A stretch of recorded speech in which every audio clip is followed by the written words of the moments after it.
తుల, వృషభ, మకర, కుంభ ఈ 4 రాశులలో పుట్టి మీరు గనక తూర్పు దిక్కున నివసించినట్లయితే మీకు అనేక సమస్యలు తలెత్తుతాయి.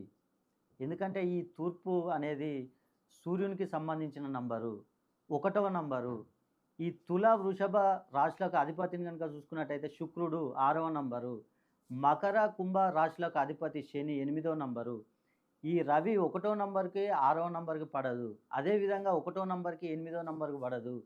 కాబట్టి మీరు ఈ 4 రాశులలో పుట్టి తూర్పు దిక్కున ఉన్నట్లయితే మీకు అనేక సమస్యలు తలెత్తుతాయి. మీకు సంతానం విషయంలో లేట్ అవుతూ ఉంటుంది. వివాహాలు లేట్ అవుతూ ఉంటాయి. మీరేమైనా బిజినెస్ చేసినారనుకోండి, అదే విధంగా నష్టాల పాలవుతూ ఉంటారు. విదేశీ ప్రయాణాలు చేయాలనుకునే వారికి అసలు చాలా లేట్ అవుతూ ఉంటుంది. మీరు గనక ఈ 4 రాశులలో పుట్టి తూర్పు దిక్కున నివసించినట్లయితే మీకు అనేక సమస్యలు తలెత్తుతాయి. కాబట్టి ఒక్కసారి మీ డేట్ ఆఫ్ బర్త్ నాకు పంపించండి. మీ పేరులో సంఖ్యాబలాన్ని పెంచి మీ సమస్యలు